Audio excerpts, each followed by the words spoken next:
আপনি আমার যে ঘর দিয়েছেন সেই ঘরে একটিবার আসবেন। আমি আপনাকে শাঁখ করা দিয়ে তরকারি রান্না করে খাওয়াবো। বোন, আমি যদি সুযোগ পাই নিশ্চয়ই আমি আসার চেষ্টা করব। ঘর পেয়ে খুবই খুশি। আমি আগে ছিলাম রাস্তার ভিখারি, এখন আমি লখপতি। আমার শুধু বঙ্গবন্ধুর কন্যার জন্যই এ পথে আমি আসতে পেরেছি। তাই ভগবান তাকে দীর্ঘজীবী করুক, আমি এই কামনা করি।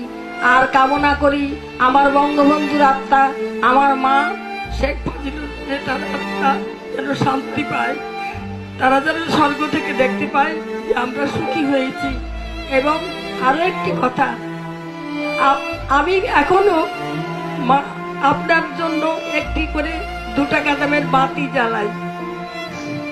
এখন প্রতিদিন আমি বাতি জ্বালাই, কারণ আমার বোন যাতে সুখী থাকে, আমার বোনের যেন করোনা ভাইরাসে আক্রমণ করতে না পারে, আমার বোন যাতে 1000 বছর বাঁচে সেই কামনা করি। আরো একটি কথা, শুধু আমি যুদ্ধের সময় ভাবতে পারিনি যে আমাকে বঙ্গবন্ধুর কন্যা শেষ পর্যন্ত বৃদ্ধ বয়সে দেখে রাখবে। তাই আমি ভীষণ ভীষণ খুশি হয়েছি তার প্রতি। আর একটি কথা হচ্ছে, বঙ্গবন্ধু মাননীয় নেতা প্রধানমন্ত্রী, আপনার কাছে আমার একটি দাবি। আপনি আমার যে ঘর দিয়েছেন সেই ঘরে একটিবার আসবেন।